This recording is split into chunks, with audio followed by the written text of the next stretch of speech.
कई बार वो बाइक की चाबी निकाल देते हैं, तो ये कितना सही है? गलत बात है किसी भी पुलिस वाले का कि जी। आपके वाहन को, आपके व्हीकल को चाबी ले लें, आपके साथ कोई ज़ोर ज़बरदस्ती करें, गाली गलौज करें, ये बिल्कुल भी उनके उसमें नहीं है। बिना चालान किए पुलिस स्टेशन में रखना सारे गैर कानूनी गैर कानूनी। हाँ, कि आप अगर थाने में भी चले जाओ ना, वो कई-कई घंटे आपको जी, बिठाए जी, रखते जी, हैं। एक्चुअली ये होता है। कई ऐसे केस होते हैं जहाँ पे मासूम लोग इसके शिकार हो जाते हैं। तो आप उसके जिसने भी वो कंप्लेंट करी है या जिस कंप्लेंट के ऊपर एफआईआर हुई है, आप उसके खिलाफ भी क्रॉस कंप्लेंट कर सकते हैं। तो कोर्ट इतना लंबा समय क्यों लेती है? कोर्ट का मसला, माहौल ये इंडिया में ही नहीं है। लिव इन रिलेशनशिप वैध है, वैलिड है? लिव इन रिलेशनशिप को इन्होंने एक मान्यता दे दी थी। प्री नैप एग्रीमेंट्स भी शुरू हो गए हैं। क्या प्री नैप्ड एग्रीमेंट एक्चुअली है क्या? लव जिहाद को थोड़ा सा आप कैसे देखते हैं? लव जिहाद एक्चुअली बड़ी इंटरेस्टिंग स्टोरी है जी। कि भी मेरे को कोल्ड ड्रिंक में कुछ नशीली में मिला पदार्थ दिया मिला गया, दिया वो- गया, झूठे जी, केस जी, में जी। कैसे फंसते हैं, ये इस तरह से फंसते हैं।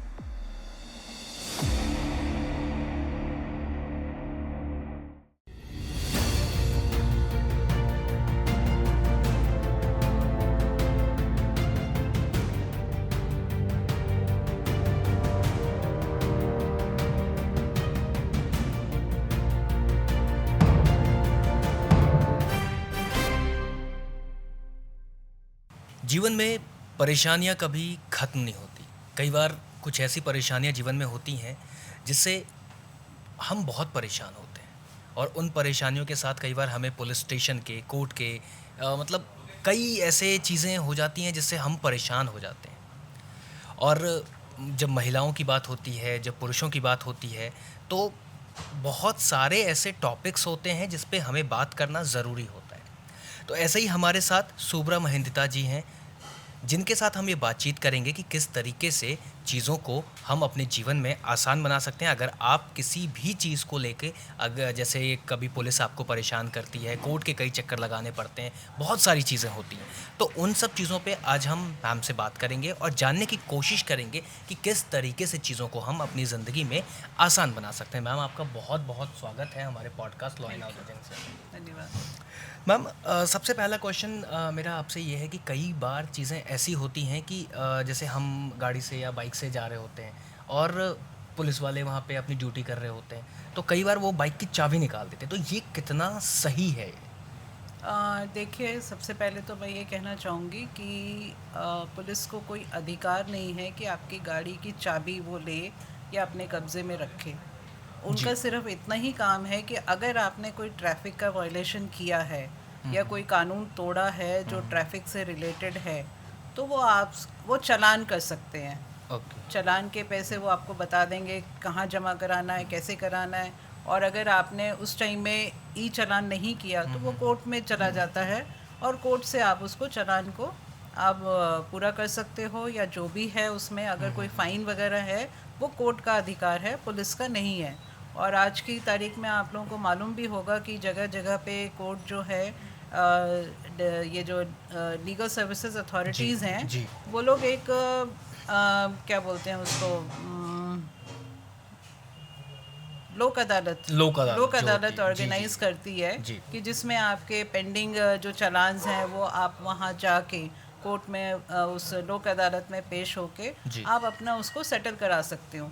लेकिन ये बिल्कुल गलत बात है किसी भी पुलिस वाले का कि जी। आपके वाहन को, आपके व्हीकल को चाबी ले लें या उसके साथ आपके साथ कोई ज़ोर ज़बरदस्ती करें, गाली गलौज करें, ये बिल्कुल भी उनके उसमें नहीं तो आता। मतलब इसमें मैम जो चाबी निकाल के या गाड़ी को बिना चालान किए पुलिस स्टेशन में रखना, ये सब ये सारे गैर कानूनी गैर कानूनी हाँ, चीज़ है। बिल्कुल गैर कानूनी तरीके हैं और ओके। उसके खिलाफ जिस भी आपके ऐसा लगता है कि किसी भी पुलिस वाले ने किया है तो आप उसके खिलाफ कंप्लेंट कर सकते हैं। तो ये मैम कंप्लेन अथॉरिटी किस तरीके से, मतलब कहाँ पे भाई होती है, कैसे अगर काम आपको करती है? ये लगता है कि वो थाने में ले गया है जी। बिना उसके, तो उसी थाने में आप उनके जो एसएचओ हैं उनको आप कंप्लेन कर सकते हैं, या आजकल तो बहुत इजी हो गया है कि आप ऑनलाइन कंप्लेन कर सकते हैं बिल्कुल। डायरेक्टली कमिश्नर ऑफ पुलिस को। डीसीपी के एरिया हैं, या अगर ट्रैफिक का मामला है तो ट्रैफिक के डीसीपी एसीपी हैं, आप उनको कंप्लेन कर सकते हो। मैम इसमें एक क्वेश्चन ये उठता है कि अगर जिस थाने में आपने जैसे कि आपने बताया कि हम उसी थाने में कंप्लेन कर सकते हैं, क्योंकि अगर सेम थाने में कंप्लेन करते हैं तो कई बार पुलिस वाले आनाकानी करते हैं कि हम सेम थाने में, क्योंकि वो उनके ही साथ के होते हैं तो वो किस क्यों उनका कंप्लेन लिखेंगे। तो इसके नहीं, लिए कोई अथॉरिटी बनाई गई है या? आपकी नहीं, आपकी कंप्लेंट तो वहाँ जाएगी ही ना। जी आपने एक बार वहाँ पे कंप्लेंट रिसीव करा ली। कई बार क्या होता है, अगर आपको मैं छोटा सा भी एग्जांपल दूँ ना, कि आप अगर थाने में भी चले जाओ ना, वो कई कई घंटे आपको जी बिठाए जी रखते जी, हैं, एक्चुअली ये होता है आपकी कंप्लेंट नहीं लेते हैं। जी और वो फिर सुबह से शाम तक बिठाए रखेंगे, फिर आपको मतलब वो इतना थका देते हैं जी कि जी आप जी जी। भूल जाओ कि कंप्लेन कर, कंप्लेन आपकी मतलब रजिस्टर हो गई। हाँ, वो एक ये लगता है कि भी मैं कंप्लेन क्यों करने आई या आया। तो बिल्कुल। उसका बिल्कुल सहज और बिल्कुल सिंपल तरीका है जी कि आप उसको ऑनलाइन कंप्लेन करें। और अगर ऑनलाइन नहीं है तो इनके टोल नंबर्स भी हैं, जी दिल्ली अच्छा। पुलिस के जी 112 नंबर है। ओके। आप उसमें कंप्लेन करें, वो तो रजिस्टर वो होएगा ही रजिस्टर होगा होएगा, ही होगा। चाहे वो किसी भी थाने का है। ठीक है, तीसरी बात आप ये भी कर सकते हैं कि आप बाई पोस्ट कंप्लेंट भेज दें। अच्छा। बाई पोस्ट अगर भेज देंगे, आपके पास वो पोस्टल रिसीट आप जी अपने जी जी पास जी रखें एज एन जी एविडेंस। जी। और अगर आपकी उसमें कंप्लेन में कार्रवाई नहीं होती है, आरटीआई के द्वारा आप मांग सकते हैं कि आप आपकी कि कंप्लेन में क्या कंप्लेन पे कार्रवाई। कार्रवाई क्यों नहीं जी हुई, चीज़ें जी कहाँ तक जी फंसी। ओके मैम, कई बार देखा जाता है कि कई ऐसे केस होते हैं जहाँ पे मासूम लोग इसके शिकार हो जाते हैं। लाइक जी एग्जांपल, कई बार पुलिस के पास उनको चक्कर लगाना पड़ता है, कई बार कोर्ट के चक्कर लगाने पड़ते हैं, और लेकिन बाद में ये होता है कि वो बरी हो जाते हैं। जी। तो इस चीज़ को कैसे, मतलब हम ज़्यादा उस चीज़ में परेशान ना हों, चीज़ों को बहुत ईजी वे में थोड़ा सा हो जाए, उसको हम कैसे देखें? जी अगर बाई मतलब किसी के ऊपर भी कोई गलत केस एफआईआर हो जाती है, तो उसका तरीका यही है कि वो कोर्ट ही आपको निजात देगा। अगर एक एफआईआर आपके खिलाफ है और आपको पता है कि वो आपके बिल्कुल ही झूठा है, तो आप उसके जिसने भी वो कंप्लेंट करी है या जिस कंप्लेंट के ऊपर एफआईआर हुई है, आप उसके खिलाफ भी क्रॉस कंप्लेंट कर सकते हैं ओके। कि भी ये कंप्लेंट झूठा है, उसकी वजह से ये कंप्लेंट हुई है। लेकिन आपको एक अगर केस है, तो वो फिर आपको कोर्ट से ही निजात मिल सकती है, या फिर जब इन्वेस्टिगेशन होती है प्रॉपर, आप पुलिस वालों को आपका जो एविडेंस है आप अपना पक्ष रखेंगे, जी तो वो अगर अगर फिर भी मैं भी क्वेश्चन मार्क कर रही जी हूँ कि अगर पुलिस वाले ये सोचते हैं कि हाँ भाई प्रॉपर इन्वेस्टिगेशन करके अगर आपको निकाल दें, वो एक अलग बात है। अदरवाइज़ तो जो हमारा जो एक्सपीरियंस है, पुलिस तो रूटीन वर्क करती है, क्योंकि ऑलरेडी ओवरबर्डन्ड है पुलिस। जी ज़्यादा मतलब उनसे क्या उम्मीद क्या करें कि ओवरबर्डन्ड है, तो वो एक रूटीन में ही उनके पास एक कंप्लेन आ गई, रूटीन में चार्जशीट फाइल हो जाती है और रूटीन में कोर्ट में चला जाता है केस। तो एक्चुअल में तो जो सफ़र करता है, जो गलत केस में फंसा है, वो जी ही सफ़र करता है। मैम, क्योंकि जो कभी जैसे झूठे केसेस होते हैं, गलत केसों में फंसते हैं, लेकिन उसका ना समाज पे भी, समाज का भी उसके ऊपर बहुत ज़्यादा इम्पैक्ट होता है। क्योंकि आप किसी, अगर मान लीजिए कोई डाउरी का ही केस है या फिर कोई रेप का ही केस है, अगर वो झूठा केस है तो उसमें कई बार ऐसा होता है कि समाज से भी जो जिसके ऊपर केस होता है वो इफ़ेक्ट करता है। तो कोर्ट इतना लंबा समय क्यों लेती है? और क्योंकि मान लीजिए इन्वेस्टिगेशन है, चीज़ें हैं, ठीक है, प्रोसेस होता है, लेकिन इसमें 6 साल, 7 साल, 10 साल, इतने लंबे-लंबे समय क्यों हो जाते हैं मैम कोर्ट के डिसीजंस आने में? देखिए, कोर्ट के अगर डिसीजन आप कहोगे तो उसमें कई सारे फैक्टर्स हैं, जी, बहुत सारे फैक्टर्स हैं कि केस कोर्ट भी इतना ओवरबर्डन्ड है।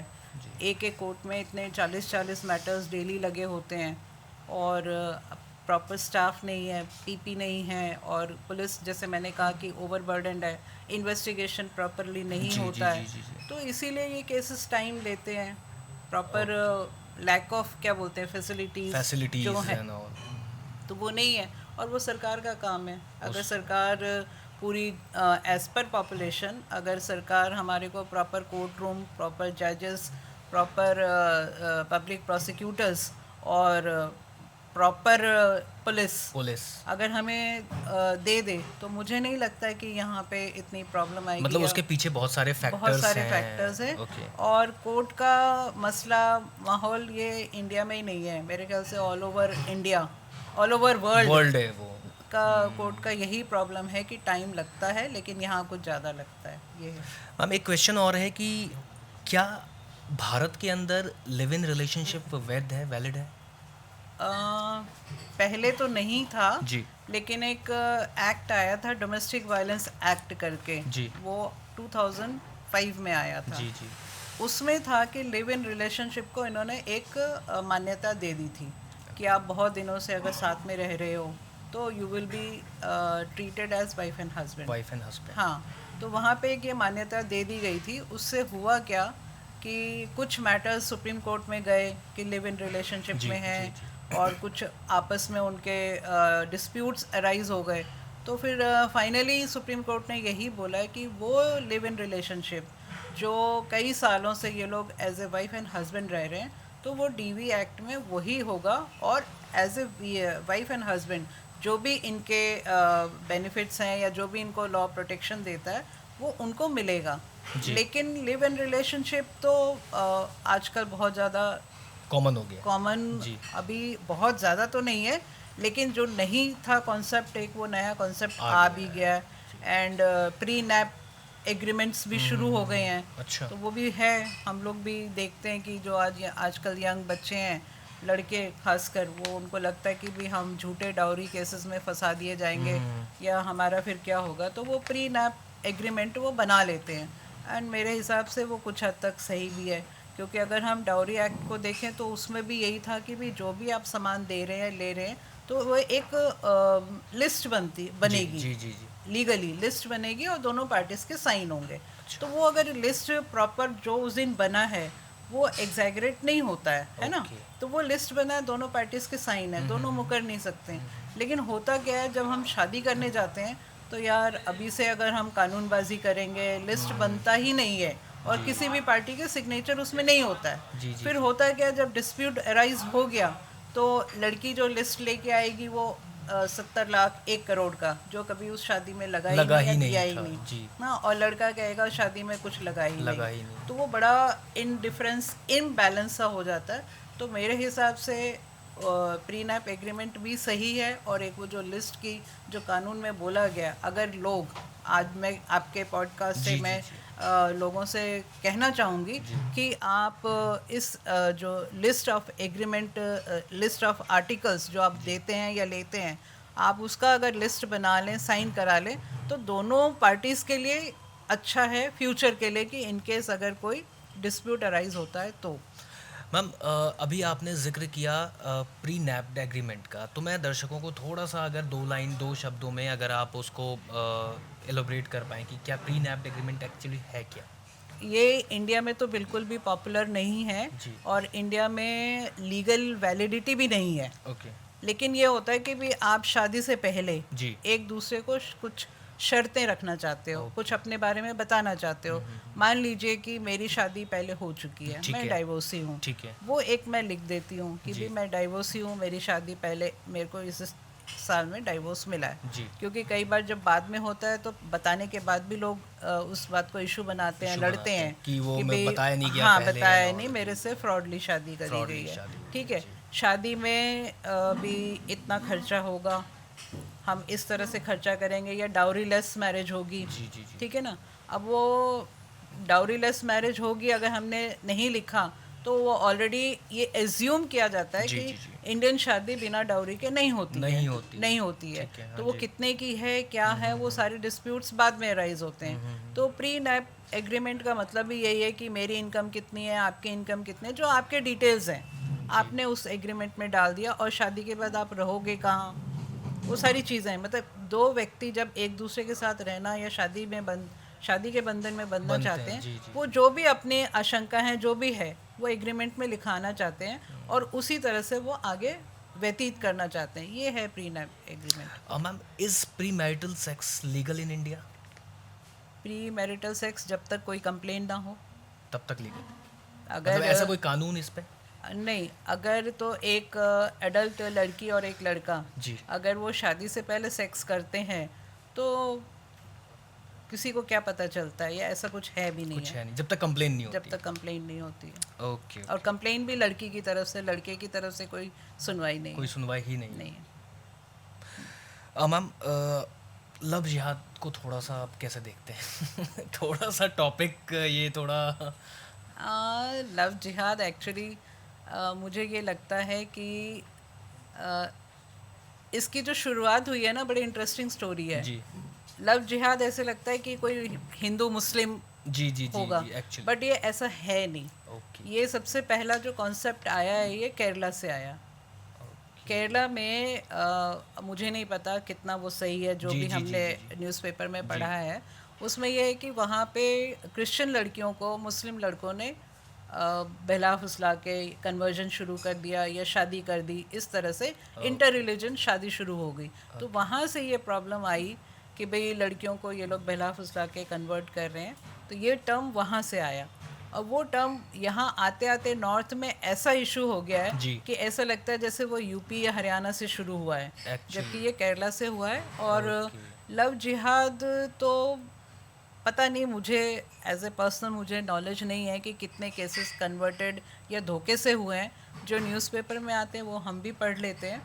तो कई बार ऐसा भी होता है कि कुछ लोग, जो मेरी नॉलेज में एक केस है कि जिसमें हिंदू और मुस्लिम दोनों बच्चों ने शादी करी, न्यूज़पेपर में आया तो उसमें पता लगा जी उसने वर्ड लव जिहाद यूज़ कर दिया, जबकि उस केस में था था नहीं, ही नहीं। था ही नहीं। तो कुछ ऐसा भी है कि नहीं है, उसको भी लोग क्या बोलते हैं कि फ्रंट लाइन न्यूज़ बनाने के लिए, जी जी, अपना वो उस तरीके से सर्कुलेशन उसका बढ़ाने के लिए, जी। वो भी है। लेकिन जिनके घरों में अगर ऐसा कुछ हुआ है उनके साथ, तो हो सकता हो। लेकिन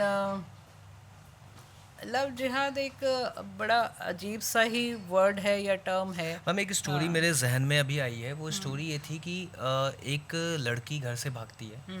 वो अपना सिम तोड़ के शादी करती है किसी लड़के के साथ, वो मुस्लिम लड़का था।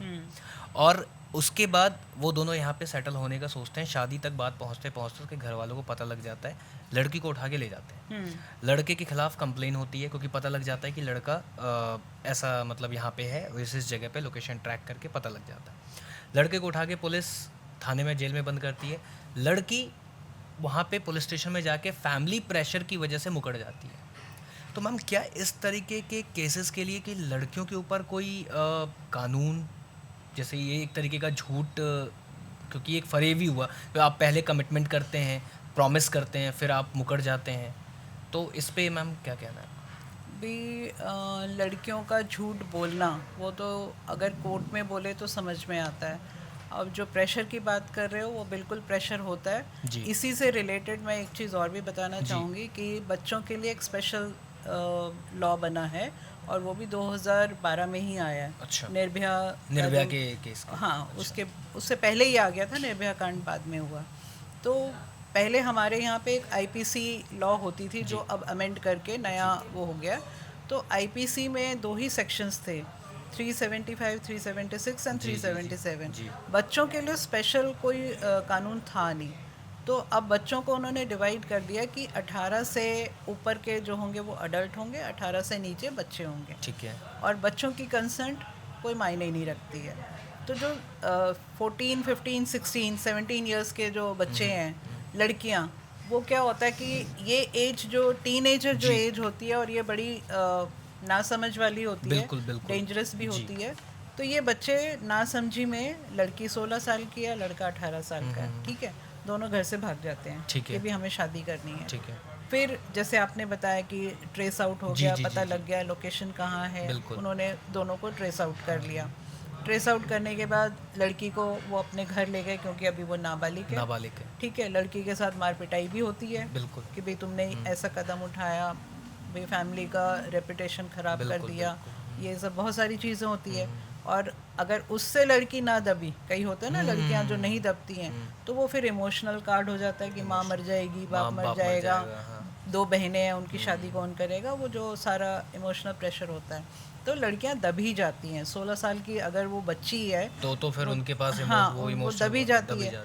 वो फिर जब वो पकड़े जाती हैं, जब थाने में, तब तो आके कहती हैं कि हाँ, मैं अपनी मर्ज़ी से गई हूँ, मैं इससे प्यार करती हूँ, मैं इससे शादी करना चाहती हूँ, मैं इसके साथ रहना चाहती हूँ।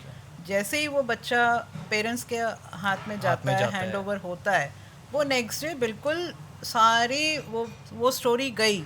फिर वो स्टोरी आ जाती है कि भी मेरे को कोल्ड ड्रिंक में कुछ नशीली पदार्थ मिला दिया गया, पिला दिया गया, उसके बाद उसने मेरे साथ रेप किया और मेरे को धमकी दी, मेरे कपड़े फटे, ये वो।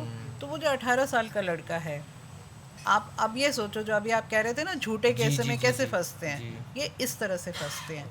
अब वो 18 साल का बच्चा, आप तो सीधा रेप केस में तो बेल मिलना ही नामुमकिन है, नामुमकिन है, क्योंकि नामुमकिन। पॉक्सो लगा हुआ है, बिल्कुल, तो पॉक्सो पॉक्सो में लगा। मिलना ही नामुमकिन है। तो उस बच्चे की तो कोई गलती थी ही नहीं, क्योंकि दोनों का कंसेंट कंसेंट था। बिल्कुल वो मैम, एक अलग बात है कि कानून में उसकी लड़की की कंसेंट नहीं मानी नहीं जाएगी, मानी और जाती। इसकी गलती सिर्फ ये है कि 18 साल का हो 18 गया। साल का हो गया।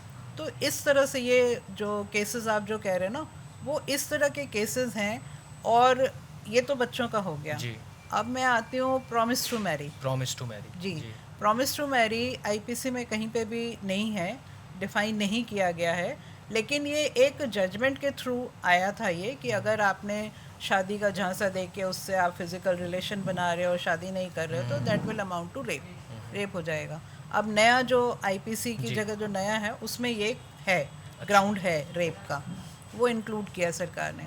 अब उसमें क्या होता है, 18 साल की लड़कियां 26 साल, 35 साल, 30 साल, भाई वो रिलेशन में रह रही हैं 5-5 साल, 10 साल रह रही हैं। उसके बाद जब आपकी अनबन हो गई, जैसे आपने ये क्वेश्चन जी, जी, पूछा जी, था, जी, जी। अनबन हो गई है, तो फिर क्या है जी, मेरे पास तो कानून का सहारा है, चली जाती हैं वो, रेप का केस फाइल करके ओके। हो जाता है। उसके बाद जब वो कोर्ट में आती हैं स्टेटमेंट देने के लिए, दोनों का पैचअप हो गया बाहर, कुछ पैसों की लेन देन लेन-देन हुई हो या गई कुछ है। भी हुआ, हाँ, हाँ। आपस में जो भी सेटलमेंट हुआ, वो कोर्ट में आके फिर अपने स्टेटमेंट से मुकर जाती हैं कि भाई ये तो मैंने गलती से स्टेटमेंट दे दिया था, ऐसा नहीं है, ये नहीं है। या कई बार तो वो एक्यूज को पहचानने से ही मना कर देती हैं कि ये कौन कि है। ये नहीं है, ये तो था ही नहीं, वो तो दूसरा था। तो इस तरह से केसेस जो हैं वो हैं, होते हैं, चल होते रहे हैं। हैं। हाँ। मैम, आखिरी क्वेश्चन मैं आपसे पूछना चाहूँगा कि कई बार क्या होता है कि कुछ होटलों में, एक तो इसमें एक्चुअली 2 क्वेश्चन निकल के आते हैं कि एक तो कपल्स को एंट्री नहीं देते। हम्म। दूसरा क्वेश्चन ये है कि मतलब एंट्री क्यों नहीं देते, और दूसरा क्वेश्चन इसका यही है कि कई बार पुलिस जब होटलों में रेड करती है, तो कितना जायज़ है कि वो लड़के लड़की को गार्जियन को फ़ोन करें? भाई अगर लड़के लड़की 18 इयर्स से ऊपर हैं, फिर तो फैमिली को एज सच कॉल करने का कोई मतलब नहीं है। नहीं, पुलिस कई बार प्रेशर डालती है कि आप अपने पेरेंट्स को फ़ोन कीजिए या नंबर दीजिए, इस वो तरीके का। रेड, अगर पुलिस ने किसी होटल को रेड करा है, तो अगर वो होटल ही बदनाम है कि वो इन्हीं इलीगल एक्टिविटीज़ के लिए माना जाता है, देखो पुलिस हर होटल पे रेड तो रेड मारती नहीं नहीं मारती है। है। या पुलिस को कहीं ना कहीं कोई ऐसा लीड मिली होगी, लीड मिली होती है तभी, हाँ। कि यहाँ पे कुछ इलीगल एक्टिविटीज़ हो रही है, तो वो रेड मारती है। या कहीं पे उनको ये पता लगता है कि यहाँ पे छोटे बच्चों के साथ कुछ गलत हो मिसयूज़ रहा किया जा रहा है। है, जी, जी, जी। तो रेड मारती है।